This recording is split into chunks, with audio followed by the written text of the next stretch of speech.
Hey guys, this is साइलन and welcome you all to chat YouTube channel. ठीक है, तो आज की इस वीडियो में हम सॉल्व करेंगे H C Verma Newton's laws of motion का क्वेश्चन नंबर 26। तो ये देखें क्या है क्वेश्चन। तो क्वेश्चन में दिया अ कांस्टेंट फोर्स एफ जो हमारी है वो m2g/2 लग रही है किस ब्लॉक पर, मास m1। ये m1 वाले ब्लॉक पर क्या लग रही है, फोर्स लग रही होती है, जैसा कि आप फिगर में देख सकते हैं। The string and the pulley are light on and the surface of the table smooth, find acceleration. अब हमने क्या फाइंड आउट करना है, एक्सेलरेशन। तो एक तो हमारा जो होगा, पहला तो हम जनरल मेथड पे बात करेंगे कि जनरल मेथड से हम लोग इसको किस तरह से सॉल्व करेंगे, और उसके बाद हम लोग ट्रिक पे जाएंगे। तो चलिए फ्री बॉडी डायग्राम से स्टार्ट करते हैं। तो m2 का जो फ्री बॉडी डायग्राम होगा वो ऊपर लग रही है हमारी क्या, टेंशन, और नीचे लगेगी हमारी m2g। ठीक है भाई। अब ये जो हमारा फोर्स है वो पता है कि हमें m2g/2, और इस तरफ लग रही हमारी टेंशन। तो इसका भी फ्री बॉडी डायग्राम क्लियर हो रहा होगा, इसका भी फ्री बॉडी डायग्राम क्लियर हो रहा होगा।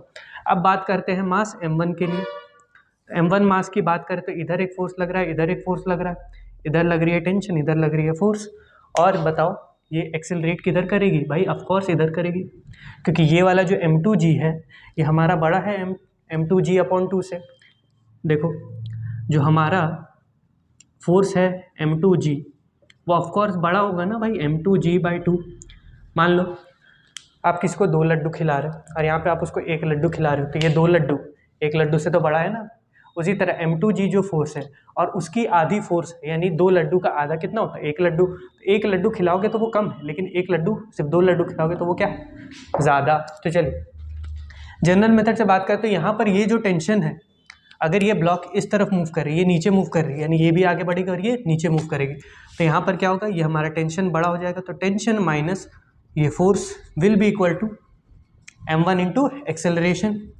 ठीक है भाई, पहला इक्वेशन तो बन गया। तो हम लोग टेंशन को ये लिख सकते हैं m1 into acceleration minus plus ये फोर्स, ये हमारा हो गया पहला इक्वेशन। सिमिलरली उसी तरीके से हम m2 को देखते हैं। चलिए इस m2 को देखें। तो m2 का जो इक्वेशन बनेगा वो क्या बनेगा भाई, कि m2g minus tension is equal to m2 into acceleration. Clear है बात। अब यहाँ से हम करेंगे टेंशन को कैलकुलेट कर, तो tension will be equal to m2g minus m2a। ये एक हो गया टेंशन का। ये दूसरा इक्वेशन मान लो, ये पहला इक्वेशन हमने माना था। तो टेंशन मेरे को यही बता रहा है, इस वाले में भी टेंशन मेरे को ये बता रहा है। अब कुछ नहीं करना, इन दोनों को कर दो बराबर। इन दोनों को क्या करना है, हमने करना है बराबर। तो चलिए करते हैं बराबर।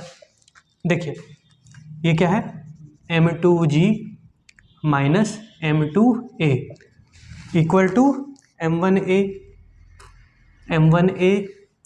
Plus force.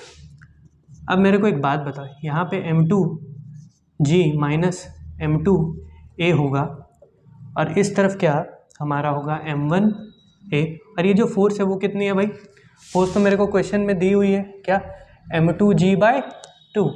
यहाँ पे लिख सकते हैं हम लोग m2g/2। चलिए अब हमने निकालना क्या है, एक्सेलरेशन। तो एक्सेलरेशन वाले टर्म्स ये वाला को क्या करेंगे, एक साथ कर देंगे, अकेला कर देंगे। तो चलिए करते हैं अकेला।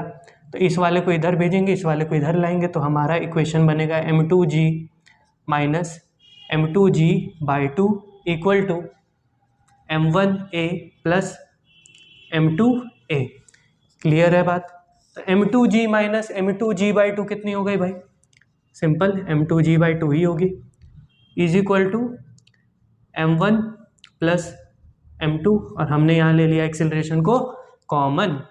अब यहाँ पर देखो जो हमारा एक्सेलरेशन होगा वो क्या होगा, ये वाला फोर्स m2g/2/m1 प्लस m2, ये हो गया। ये हमने कर लिया एक्सेलरेशन को कैलकुलेट। क्या कर लिया भाई, हमने एक्सेलरेशन को कर लिया कैलकुलेट। ये तो भाई थी जनरल मेथड की बात। अब समझते हैं ट्रिक को। ठीक है, इसे मिटा देते हैं। होप आपने लिखा होगा, ज़रूर लिखिए। ठीक है, अब देखो, अब हम लोग समझते हैं ट्रिक। तो ट्रिक हमेशा याद रखना, कोई भी पुली हो हमेशा याद रखना कि जो हमारा एक्सेलरेशन होता है वो हमारा होता है एफ नेट, यानी net force by total mass. क्या होगा भाई, net force by total mass किसका, पूरे सिस्टम का। किसका भाई, पूरे सिस्टम का। क्या होगा, जो नेट फोर्स होगा एफ नेट होगा, और जो टोटल मास होगा वो क्या होगा, डिवाइड करेंगे तो हमारा एक्सेलरेशन आ जाएगा। तो यहाँ पर एक्सेलरेशन एफ नेट हमारा कितना है, देखो एफ नेट हमारा कितना है, एफ नेट हमारा होगा ये वाला माइनस ये वाला, तो m2g माइनस m2g/2 यहाँ पर, और यहाँ होगा m1 प्लस m2। इसको करेंगे कैलकुलेट तो क्या हो जाएगा, m2g/2 by m1 plus m2। आ गया, समझ में आ गया। अगर इसे और एक स्टेप अगर आप कर दोगे तो ये होगा m2g divided by 2 bracket m1 plus m2। ये भी हो सकता है, ये भी चीज़ दोनों क्या हैं, इक्वल हैं। तो जनरल मेथड से भी बना लिया, ट्रिक से भी बना लिया, एकदम बना लिया, पूरा ही बना लिया। तो और भी ऐसे वीडियोस के लिए बने रहिए चैनल पर, और मिलते हैं आपसे अगले वीडियो में। तब तक के लिए जय हिंद।